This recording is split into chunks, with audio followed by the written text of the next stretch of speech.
There are moments in life when a perfectly ordinary morning quietly becomes the start of a storm you never saw coming. For me, that moment arrived on a cool Saturday in early spring, a day I expected to spend clearing my workshop, enjoying the warm sunlight, and maybe fishing by the creek that bordered my 3-acre property. Little did I know that while I was going about my peaceful routine, someone was about to make a decision that would cost her far more than she could ever imagine. My home sat on the edge of a once rural town, slowly being consumed by new subdivisions. The place had changed over the years, but I still held on to the parts that mattered: privacy, history, and especially the patch of trees on the north side of my property. They weren't just trees. They were older than the houses in the nearby HOA community. Older than the road that curved past my land, older even than any record kept by the county.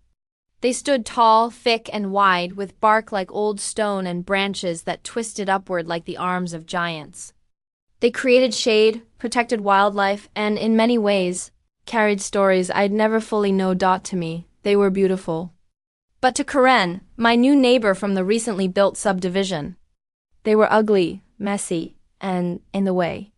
I had noticed her glancing at them several times after she moved in, the kind of glance someone gives to something they aren't sure belongs there.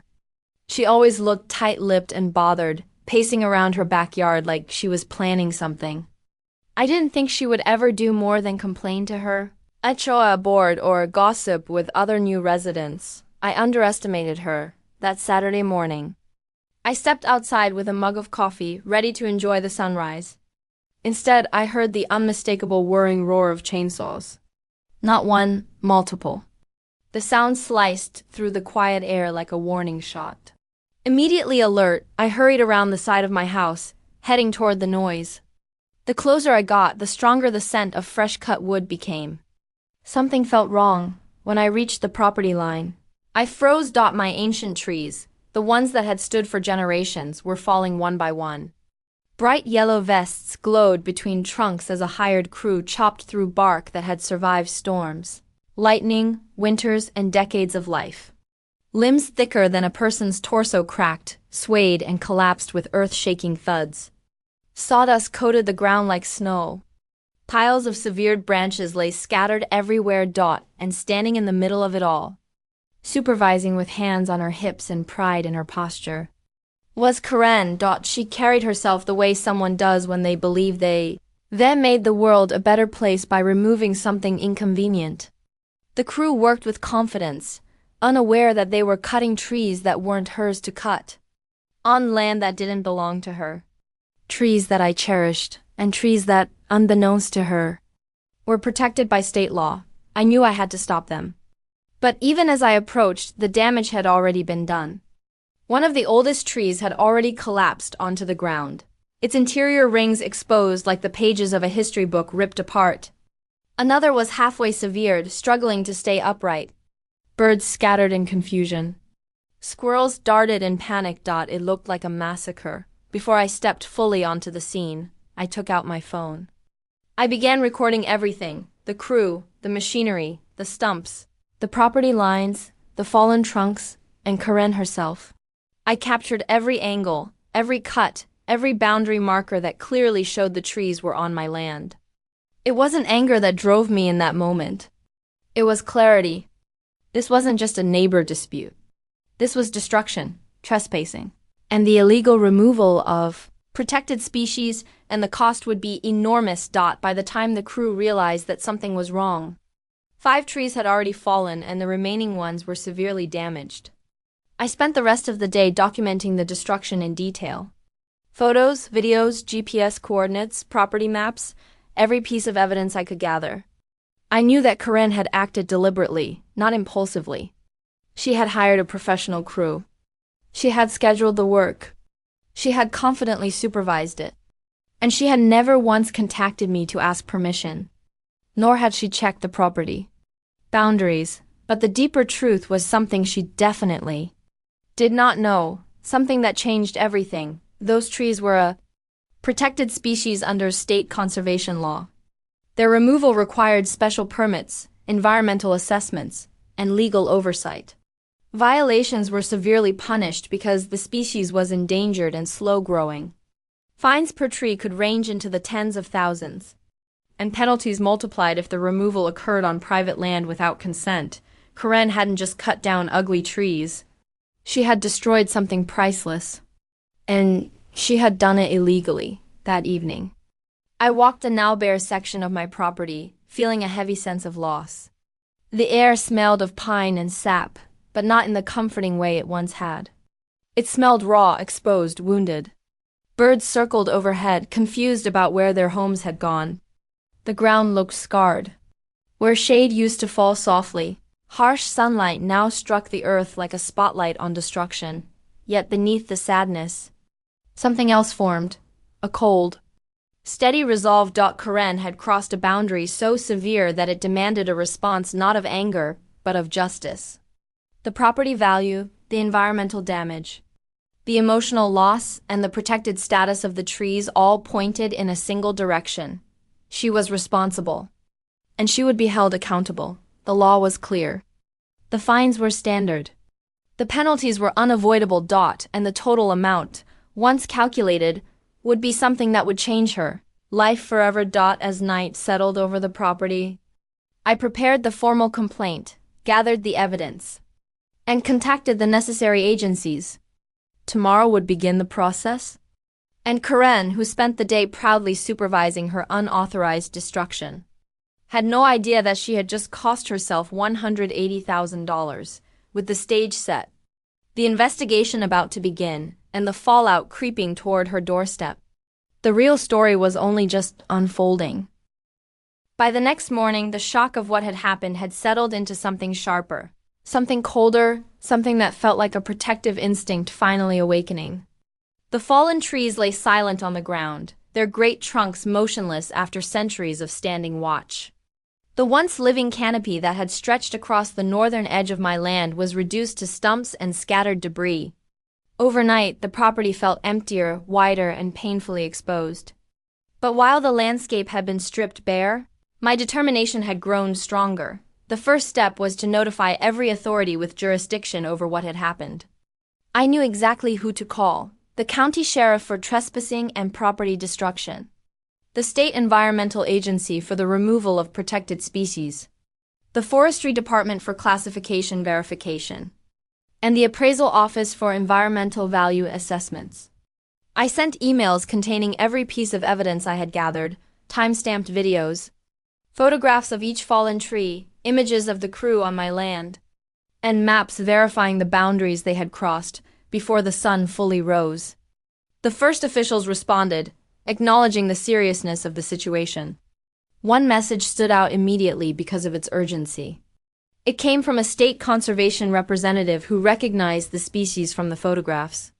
These trees were rare, heavily regulated, and protected due to their dwindling numbers. Their removal was considered a severe environmental violation, especially when done without permits. Based on the images alone, the representative confirmed that the incident warranted a full investigation. Within hours, I had a scheduled site assessment. They would be arriving the next day. As the conversations with authorities progressed, I noticed something interesting happening on the other side of the fence. Karen's yard was unusually quiet. The bright confidence she had displayed the previous day was beginning to fade. She wandered outside repeatedly, pacing her backyard like someone waiting for a result they already feared. At times, she stopped to stare at the fallen trees, her face shifting between confusion and discomfort. It was clear she had expected compliments, gratitude, or at least agreement from neighbors who shared her belief that the trees were ugly. Instead, something in the air told her she had made a mistake, though she clearly didn't know how massive it was. By noon, the sheriff's office sent 2 deputies to take an initial report. They walked the property with me, taking notes and photographing the scene. Their expressions grew more serious the deeper they walked. When they saw the proximity of the stumps to the property line and compared it with the GPS coordinates on the survey map, the violation was unmistakable. Every cut tree was unambiguously on my side. When they approached the spot where the largest tree had fallen, an ancient giant that had stood likely a century or more, their faces hardened even further. They examined the rings on the trunk, noting the size, age, and species. One deputy placed his hand against the bark, tracing the grooves with a solemn look. They both recognized that this was no small dispute between neighbors. This was substantial property damage, potentially criminal, and incredibly expensive. As they finished documenting the site, Karen finally appeared. She approached with hesitant steps, carrying the tense stiffness of someone trying to maintain control in a situation already slipping away. She spoke confidently at first, gesturing toward my property as if she believed she had the right to justify everything. But the deputies were unmoved. They continued taking photos, asking precise questions, and confirming boundaries. Her confidence weakened visibly. Her hands fidgeted. Her jaw clenched. She was beginning to understand that this was far more complicated than she originally thought. But even then, she remained unaware of the full scale of her mistake. From her expression, it seemed she still believed this was merely a landscaping disagreement. Something the HOA could resolve with a brief meeting or simple apology. She had no idea the state would soon be involved. After the deputies left, I spent the afternoon marking each stump with numbered stakes so the upcoming inspectors could easily document them. I collected sap samples, photographed root systems, measured trunk diameters, and mapped the exact coordinates of each removal. The more evidence I gathered, the clearer the picture became. This wasn't just about replacing trees or repairing land. It was about environmental losses, property value reduction, legal penalties, and endangered species protection. Just before sunset, a representative from the State Conservation Agency called to discuss the preliminary findings. Based on the species confirmed in the photographs, a protected hardwood known for its slow growth and ecological importance, each tree violated multiple regulations. The fines were substantial, and each tree counted as a separate violation. On top of that, because the removal occurred on private property without permission, additional penalties applied. The total damages, once calculated, would reach at least $180,000, possibly more. As the day ended, I walked the property once more. But this time I wasn't alone. The forest animals were beginning to return cautiously, sniffing the fallen wood, skittering across branches now lying on the ground. The birds circled overhead, still trying to understand what had happened to their home. I felt a responsibility not just to reclaim what had been taken, but to restore the land and ensure justice was served. That night, I drafted a detailed report containing every piece of evidence. I compiled timestamps, witness statements, boundary documents, and emails from the agencies. I put everything into a digital folder labeled Current Tree Case. It was organized, thorough, and growing larger by the hour. Meanwhile, the subdivision's HOA began buzzing with activity. I could see lights turning on in homes late into the night, neighbors gathering on porches, and groups forming near the sidewalks. Karen had clearly talked to them. She likely expected their support or complaints about the trees being gone, perhaps even praise. But from the looks of their serious expressions and concerned conversations, she wasn't getting the reaction she hoped for. Word was spreading. People were learning what those trees had really been worth, and Karen, who had once strutted confidently around the crew she hired, now appeared only briefly outside, glancing nervously toward my property. The stage was set. The evidence was gathered. The authorities were involved.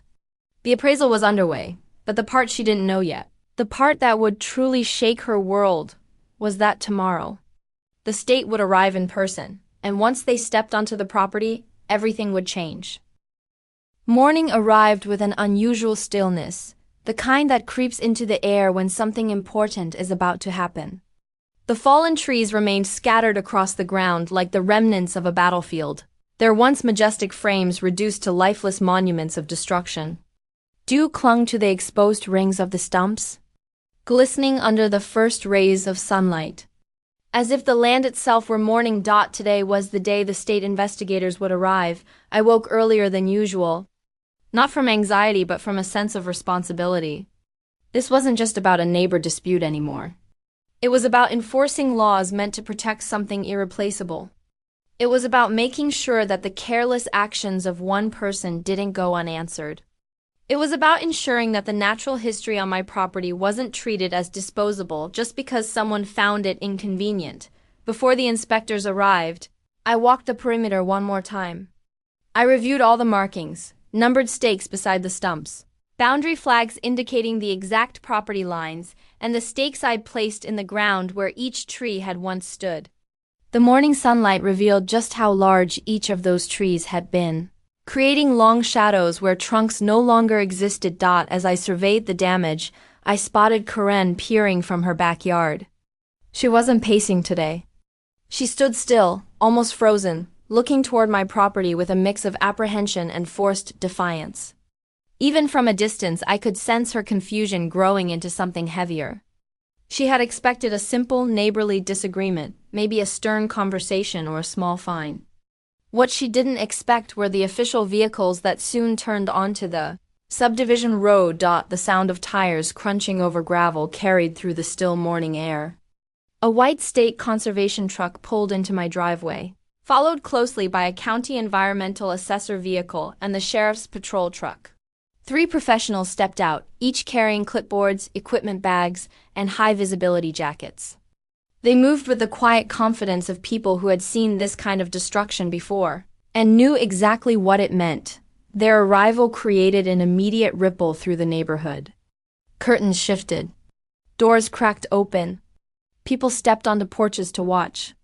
Karen emerged fully into her yard, her face tense. The air changed. The atmosphere became heavier, more serious, more official. It was no longer a matter of opinion, it was now a matter of law. I greeted the team and led them toward the destruction site. The moment they stepped onto the affected area, their expressions tightened. They moved slowly, examining each stump, each severed trunk, each pile of branches. They measured the diameters of the cut trees, counted the rings, and compared their findings to the state's protected species database. The more they documented, the clearer it became that this violation was significant. The largest tree, according to their measurements, was likely well over a century old. Another was around 90 years old. Each of the 5 fallen trees was a protected species, and each had its own penalty. The investigators asked careful questions, not emotional ones, but technical ones.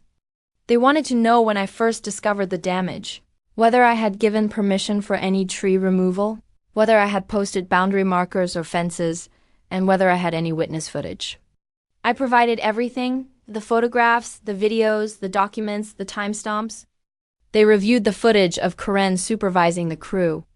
They reviewed the videos showing the workers standing well within my property, with every passing minute. Their assessment became more thorough and more damning. As the inspectors moved along the property line, they reached the area closest to Karen's backyard. She stood rigid as they approached, watching them with wide eyes but refusing to come any closer. The investigators didn't acknowledge her presence, focused instead on examining the stumps, verifying property boundaries, and documenting the extent of the environmental loss. And then came the moment Karen clearly wasn't prepared for. One of the investigators announced that, based on preliminary assessment alone, the total penalties would exceed 6 figures. The destruction of protected species carried steep fines, even when committed accidentally. But this was no accident. This was unauthorized removal, conducted without permits, on private property, supervised by a neighbor with no legal authority. The inspector explained that each tree carried its own violation. Each violation resulted in fines, restoration requirements, and mandatory replanting with species of equal environmental value, something nearly impossible given the age and rarity of the destroyed trees. When the figure was publicly stated, $180,000 minimum, Karen's posture visibly crumbled. Though she stood a distance away, her shock was unmistakable. Her lips parted, her eyes widened, and her arms fell slack at her sides. The confidence she had flaunted during the tree cutting was gone, replaced with a dawning realization of the gravity of her actions. The inspectors continued documenting. They walked the length of my property again, double-checking measurements, confirming boundaries, and collecting more samples. The sheriff's deputy who arrived earlier also returned, taking statements from the state officials and reviewing the additional evidence.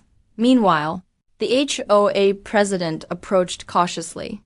He had received several calls from concerned neighbors and had come to understand that this incident was far beyond HOA jurisdiction. He approached the state officials, attempting to inquire about the situation, but they directed him to stand aside until their assessment was complete. He reluctantly obeyed. Clearly uncomfortable, Karen stood close enough to overhear their conversations, but far enough to avoid being questioned directly. She seemed torn between wanting to defend herself and realizing that anything she said now could worsen her situation. She watched the officials' every move, her face shifting between disbelief and desperation. As the investigation continued into the afternoon, the state team completed their analysis. They informed me that an official report would be drafted and submitted within a few days.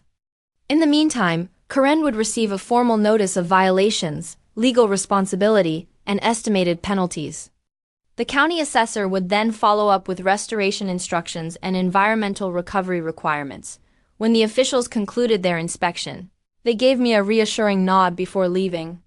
Their vehicles drove slowly down the subdivision road, leaving behind an oppressive silence. For a long moment, nothing moved, not the neighbors watching from their porches, not the birds circling above, not even Karen. The only sound came from a gentle breeze rustling the remaining branches on my property. The storm had arrived, and Karen was only just beginning to feel the winds. The investigation was complete, but the consequences were just beginning. The HOA board was already in discussion. The sheriff's report was already filed, and the state's legal notice was already being prepared. What Karen thought was a simple cleanup effort had become a life-altering mistake. And as the sun began to set once more over the wounded edge of my property, I realized something. This story wasn't about revenge. It was about justice. And justice had only just stepped onto the stage. The next morning arrived with an eerie calm, as if the world itself had paused to witness the unfolding consequences. The sun climbed slowly over the horizon, spilling light across the bare patches where my century-old trees had once stood. Shadows of the fallen trunks stretched across the lawn, frozen in a ghostly echo of what had been. Each stump seemed to bear silent testimony to the recklessness that had transpired, and the law that had now entered the equation. Karen did not appear in her yard at first. The street, unusually quiet, seemed almost abandoned, save for the occasional car stirring neighbors from their morning routines. Word of the state's arrival had traveled quickly. Whispers of fines, penalties, and restoration requirements had spread like wildfire through the subdivision. People exchanged glances and murmurs over fences, unsure how much of the story was true. But instinctively aware that something major had happened, I took a slow walk around my property, noting every detail. The stakes marking the former trees still stood upright, but their presence felt heavier now, more symbolic than practical. I could almost imagine the shadows of those trees as they might have stretched across my yard at midday.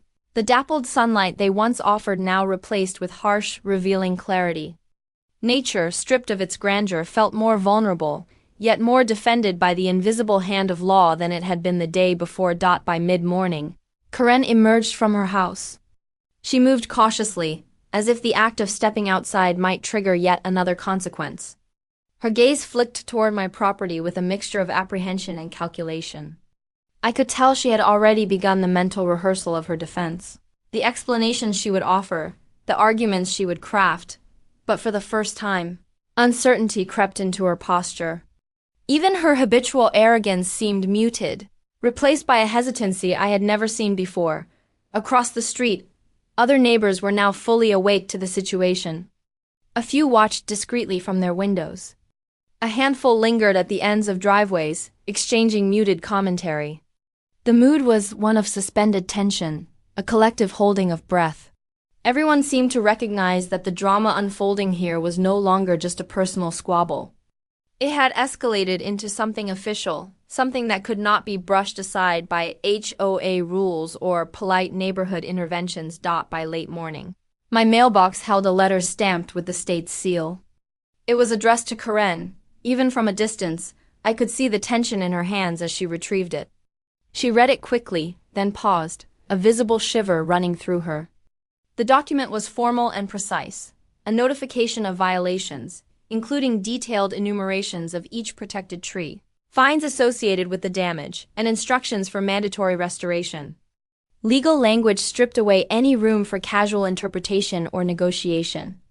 It was official, it was binding, and it was undeniable. The sight of her holding that envelope, staring at it as if it contained the verdict of a distant, unyielding court, was surreal.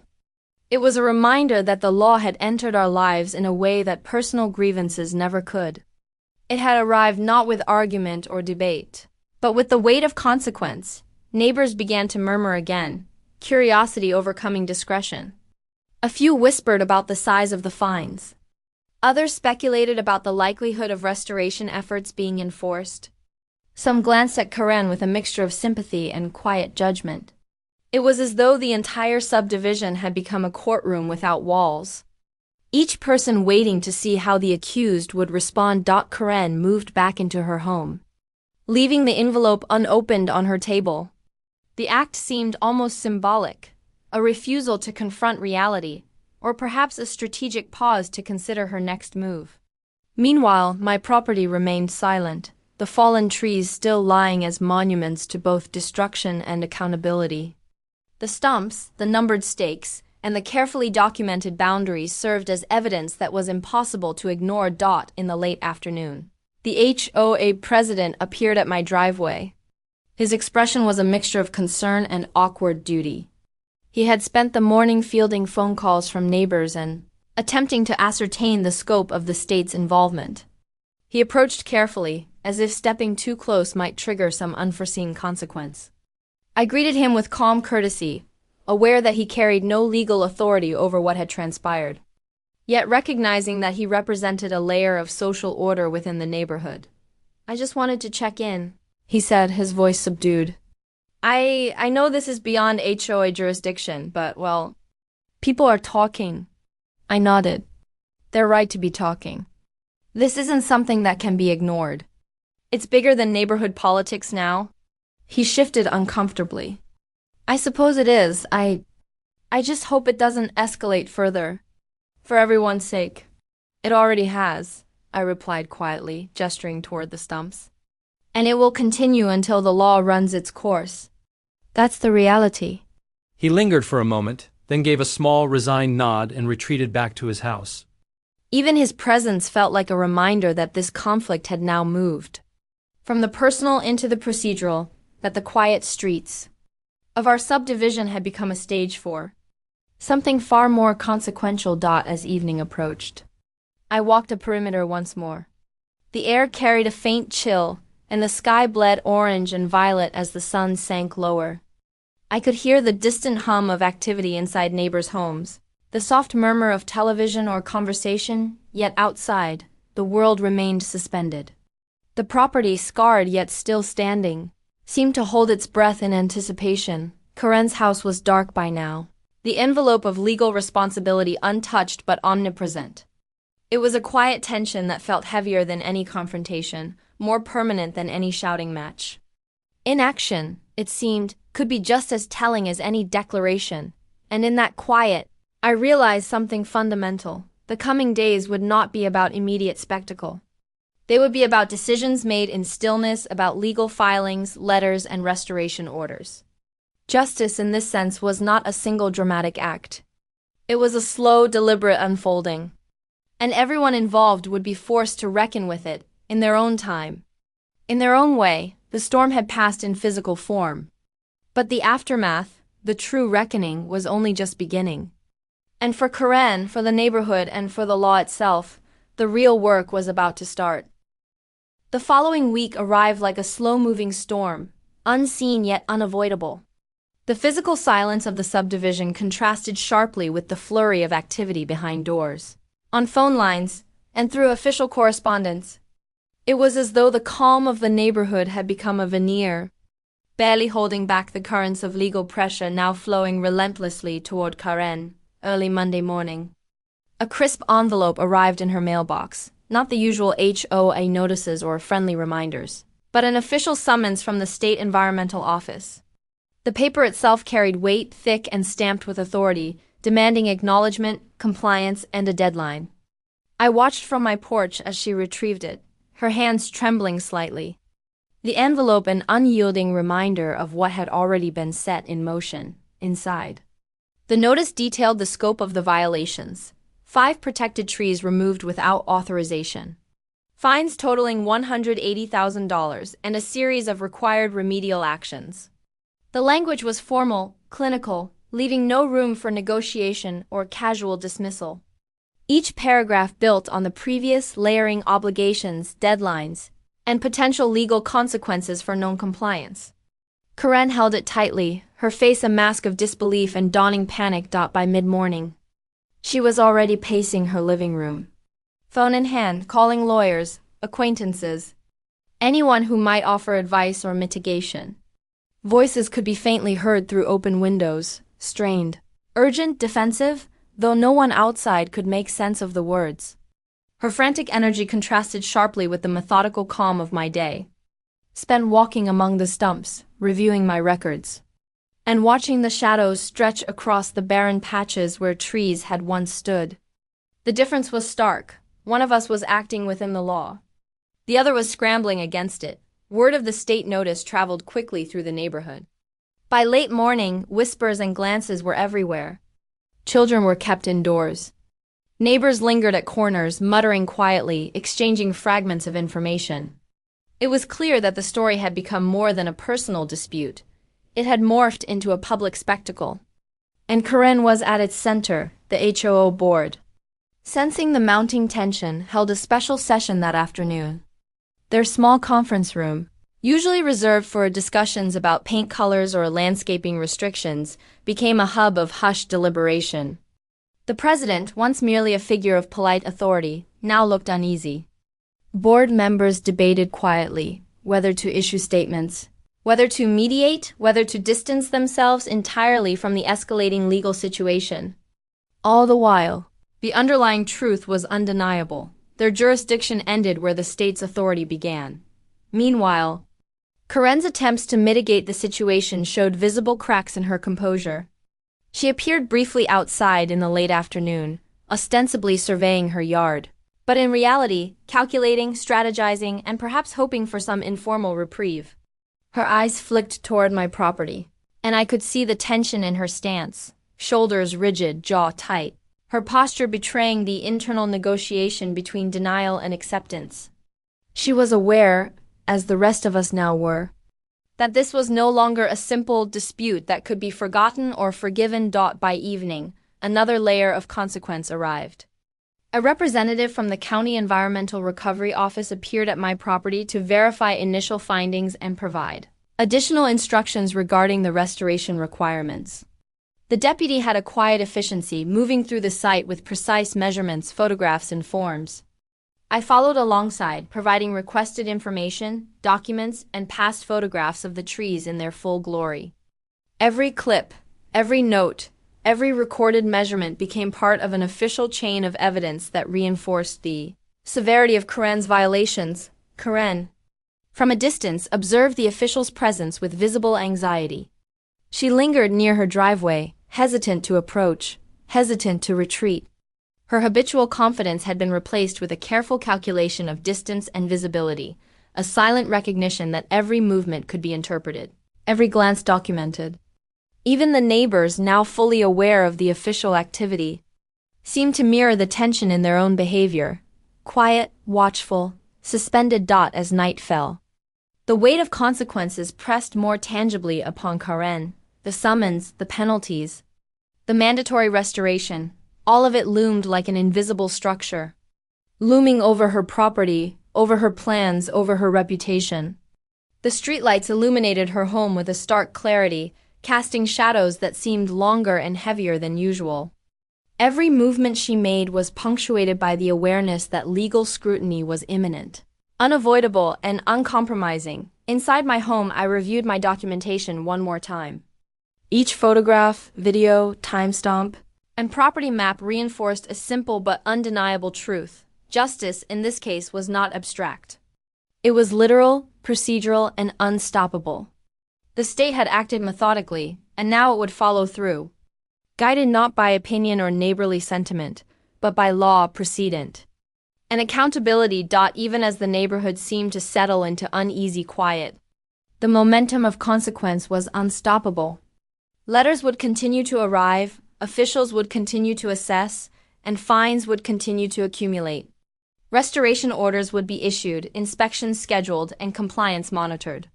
Karen's life, once predictable within the narrow confines of neighborhood politics, had now become a series of unavoidable, state-managed checkpoints. And as I stood looking across the empty spaces where the trees had once been, I realized that the unfolding drama had changed more than just property lines or fines. It had changed the neighborhood's sense of order, the unspoken hierarchy of power, and the very rhythm of daily life. Everyone now knew, implicitly, palpably, that actions have consequences, and that even a single reckless decision could reverberate far beyond its origin. Karen would soon learn, if she had not already, that there is no simple undo button in life. The machinery of law, once engaged, moves deliberately, relentlessly, and without regard for pride or excuses. And for the neighbors watching, for the HOA struggling to maintain neutrality, and for me, it was all unfolding with the quiet inevitability of a slow-moving storm whose center had already been marked. The days that followed felt suspended in a peculiar limbo, a tense quiet that stretched across the subdivision like fog. Karen's house seemed to exude a subtle heaviness, the kind of energy that radiates from someone carrying the weight of consequences they cannot escape. The envelope of fines, restoration orders, and legal obligations had settled in her world like a constant hum, faint, yet insistent, impossible to ignore. I walked my property each morning, as I had done since the state's arrival, cataloging details, checking stakes, and observing the stumps with the meticulous care of someone ensuring that evidence remained undisturbed. The fallen trees, once symbols of loss and anger, now stood as enduring reminders of accountability. Neighbors passed by on their morning routines, many offering quiet nods of acknowledgement, a subtle reinforcement that the law had been upheld and that negligence, no matter how convenient or casual, would not be tolerated. Karen's responses were subtle at first. She spent long hours indoors, occasionally appearing at her windows to glance toward my property. There was no bravado in her posture now, no sharp gestures, no attempts at casual superiority. Even when she ventured outside, it was measured, almost hesitant, as if she were testing the boundaries of visibility and scrutiny. The summonses from the state had begun to arrive in waves, each one carrying additional instructions, deadlines, or confirmations of fines. Her world had become structured around compliance, a reality she could neither deny nor circumvent. One afternoon, a county restoration officer arrived at my property to follow up on initial inspections. He walked methodically, clipboard in hand, recording measurements, reviewing photographs, and noting any discrepancies. The stumps, the stakes, and the boundary markers had all been preserved perfectly. Evidence that Karen's actions had caused irreversible damage, but also proof that the rightful property owner had maintained vigilance. Her presence across the street was minimal, mere glimpses through her curtains as she monitored the official activity. Every note taken by the officer, every photograph documented, only reinforced her predicament. The HOA, having observed the legal process unfold, began to act with caution. They convened a formal meeting to discuss the ongoing situation, but their tone was tempered by recognition that the matter was no longer within their authority. Discussions were careful, procedural, and polite, focused on maintaining neighborhood harmony while acknowledging the legal reality. Their recommendations emphasized compliance, safety, and transparency, reminders that, in the world of property management, personal opinions could never outweigh the law. Karen's eventual response was deliberate but belated. She hired a lawyer, attempting to negotiate deadlines and perhaps mitigate penalties. Meetings with attorneys consumed hours, punctuated by frustrated phone calls and whispered consultations. Yet every document she submitted, every argument presented, met the same immovable obstacle: the destruction of protected species on private property, without authorization under her supervision. Legal counsel could explain nuances, suggest procedural remedies, but they could not undo the damage. Nor could they erase the state's documentation. Neighbors, once passive observers, now engaged quietly with the reality of her situation. Conversations in driveways, over fences, and through windows shifted from speculation to reflection. The story had become cautionary, an unspoken reminder that actions carry consequences, and that community trust and personal responsibility are fragile, easily shattered by arrogance or negligence. Karen's home, once a source of casual confrontation, now seemed like a private stage for the slow unraveling of status, reputation, and comfort. In the final days of the state's intervention, I received formal communication confirming the fines, restoration requirements, and deadlines. The documents were meticulous, detailed, and binding. Karen had little choice but to comply. Each directive reinforced a singular truth: the law had been applied, the process had been followed, and accountability had arrived. By sunset, the neighborhood had returned to its tentative normal. Children played in yards, neighbors tended to their gardens, and life proceeded in its habitual rhythm. Yet beneath the surface, the memory of the incident lingered. The bare patches on my property served as constant visual reminders, not of vengeance or resentment, but of justice, methodical, impartial, and inevitable. Karen's world had changed. Her confidence, once untouchable, had been tempered by consequence. Her actions, once impulsive and unchecked, had been met with structure and accountability. And though she continued her daily routines, a subtle tension lingered in her posture, a quiet recognition that decisions carry weight far beyond immediate perception. For me, the resolution was both simple and profound. Justice had been delivered not through spectacle or confrontation, but through patience, diligence, and the law itself. I had documented, preserved, and remained steadfast. The state had acted, the HOA had observed, and the neighborhood had learned a subtle, enduring lesson. As the last light of day faded across the property, I walked the perimeter one final time, feeling a sense of closure. The fallen trees were gone from the world, but their legacy and the accountability they demanded remained. Justice, in its quiet but unwavering manner, had been served, and in that stillness, I understood the full measure of what had occurred. This was never about revenge, nor about victory over a neighbor. It was about the principle that no one, no matter their confidence, social position, or assumptions, stands above responsibility. The neighborhood had witnessed the unfolding of accountability. The law had acted without prejudice. And for anyone watching, the lesson was clear. Actions have consequences, and justice, once set in motion, cannot easily be turned aside.